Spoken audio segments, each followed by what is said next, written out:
Hi everybody, welcome back to Main Mission Hope. I'm Rob and I'm here to help answer your questions about the Christian faith for those who are new to it or returning after a long time away.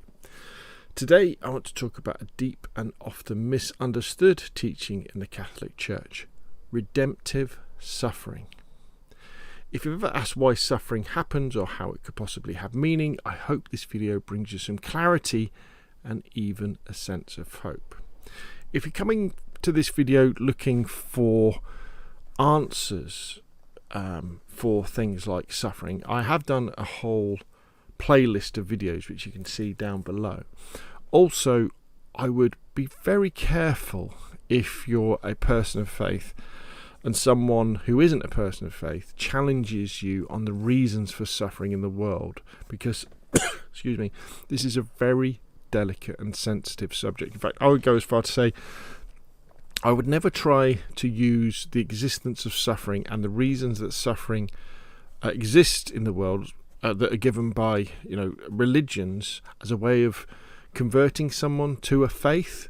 I tend to think what happens is you're a person of faith, you discover Christianity, you accept that there is an all-powerful, all-loving God and Jesus and the Holy Spirit, but then you have questions about suffering and want to investigate it, because I think without that foundation, suffering can be very difficult to deal with.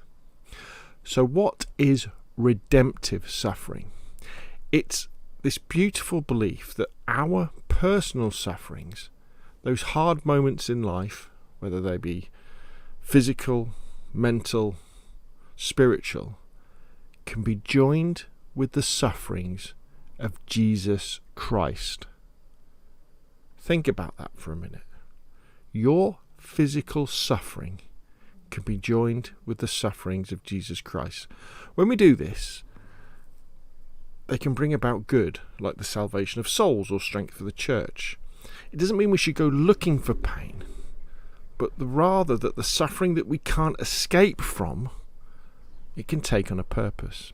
And this isn't just for priests or saints, it's something all baptized Christians can do. In the Catholic faith, though, it's especially emphasized as a way to live out our connection to Jesus. So whether you've been Catholic your whole life or you're just starting to explore the faith, you can take part in this.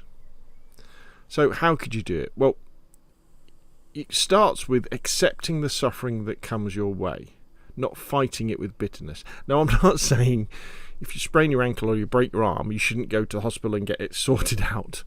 Okay, you can just live with it and go, right, I'm going to offer this pain. No. Let's say you do break your arm and then you do have ongoing pain with that arm. You're addressing it with painkillers and getting proper medical attention. That pain that you have, you accept and offer it up to God. And you might say a simple prayer like, Lord, I offer this pain for someone who needs your grace. Or you might just try to carry it with patience, trusting God's plan. It's about intention, deciding to give that suffering a purpose. This idea comes straight from the Bible. In Colossians 1:24, St. Paul says, "Now I rejoice in my sufferings for your sake, and in my flesh I am filling up what is lacking in the afflictions of Christ on behalf of his body, which is the church."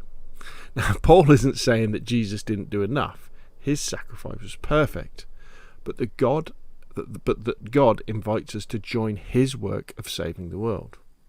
The saints too, like Saint Therese of Lisieux, a young nun, offered her struggles for sinners to turn back to God. Saint Faustina Kowalska wrote about giving her pains for other souls. Their lives show me this isn't just a theory, it's something real people have lived. Practically, pick an intention, like praying for a friend who's lost faith or for peace in the world. Then when you're hurting, maybe physically, emotionally or spiritually, offer that suffering to God for that intention. And it's a small way to turn the pain that you can't escape from into something meaningful and constructive. So what can it lead to? I've seen that it can deepen my faith. It can bring us closer to Jesus and even send graces to others. It's not a quick fix, but it gives me hope that my struggles and my pain, they're not wasted. They can matter in God's plan. I've got to clear something up though. Remember, redemptive suffering doesn't mean suffering is good, or that I shouldn't try to ease it where I can, like going to the doctor or helping someone in need. It's about giving purpose to the suffering you can't avoid. Something that I haven't mentioned but could be suffering that you do bring on yourself as well. Say, for example, you are going on a long run or doing some really difficult exercises to get fit or for charity or something like that. The pain that you are feeling as you're going through it, offer that to God. And if this is new to you, I'd suggest starting small. The next time you're frustrated or in pain, offer it up for something simple, like strength for your family. And over time, this practice will change how you see life's challenges. Thanks for listening today. If this resonates with you, please like and subscribe for more videos about living a Christian life. I pray God gives you hope and strength, whatever